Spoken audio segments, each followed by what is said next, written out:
focused on the future. That is a damning non-answer. Joining us now here in Studio 57 is CBS News political contributor and chief communications officer at Move On, Joel Payne.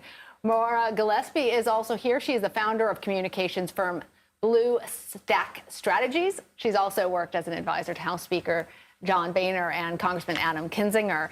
Maura, I'm going to start with you because as much as people are surprised by the tone, it's perhaps Senator J.D. Vance's tone that was most surprising to folks because he's been described as pugnacious before, and he had more work to do on his public approval ratings, frankly, going into this debate. And people were really surprised by how genteel and gentlemanly he sounded in having this conversation. How much might this actually help him and help his campaign?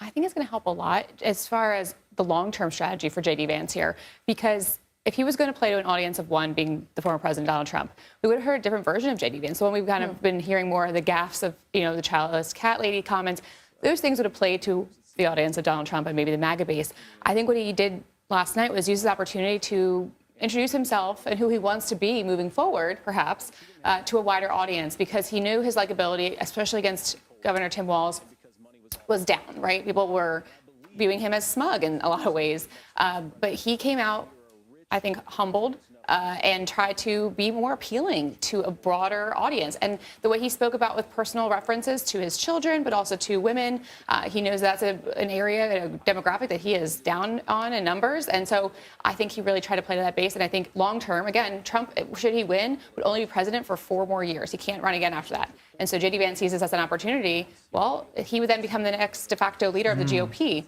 And I think he took the opportunity last night. Well, Joel, I want to get your take on that audience of one idea, because maybe the biggest litmus test was this January 6th question. Yeah. And Governor Walz said that wasn't really an answer.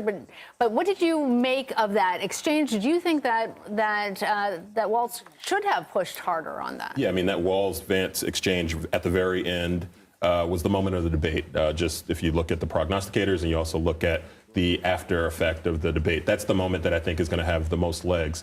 I agree with I think where Maura is going in terms of how J.D. Vance attempted to present himself. He certainly did. He was mainstream in temperament and tone.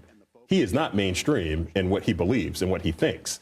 And he was also very duplicitous and dishonest about a number of things, including his claim that he does not support a national abortion ban, which Democrats have him dead to rights saying he does. And you can bet that that is going to be paired up with the sound of him incorrectly saying that he doesn't support a national abortion ban last night. So I look, for the purposes of last night, yes, he certainly presented a different face and a different voice than maybe what people assumed about J.D. Vance before. But 90 minutes can't change who J.D. Vance is and who he's been for his entire political career. The other big topic they both discussed was abortion. And from J.D. Vance, we heard him say that he was more sympathetic toward the topic and saying that Republicans need to earn the American people's trust back. Maura, what did you make of his commentary on that topic, considering, women in swing states are a crucial demographic that very well could decide the election?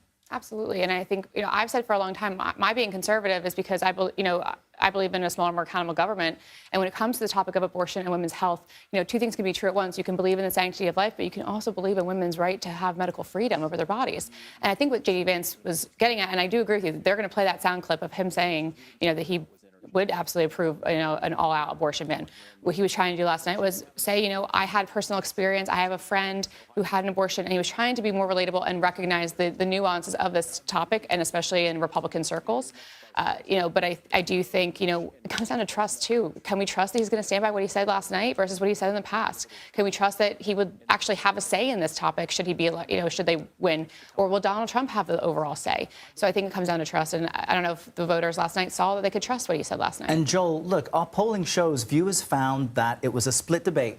50-50 split, and you're saying the answer or the non-answer to January 6th is the soundbite. Are you surprised that Walz didn't do better in the eyes of voters, considering the choice was pretty clear? Well, if you listen to every Walz surrogate before the debate, they told you he's a bad debater, and I will say they did not mislead us. Tim Walz is not the most skilled debater, but let me tell you what he does have. He has a common sense appeal that I do think works. I don't know if it conveys in a debate format, but I think it does convey kind of a trust and a genuine nature that does come across through media appearances, through rallies, and through a debate performance where he was uneven, but it was honest. It was true to who he is, and I think that works for him. J.D. Vance did some work to help himself last night, but I don't think Tim Walz hurt himself, and I think that's the story of the night.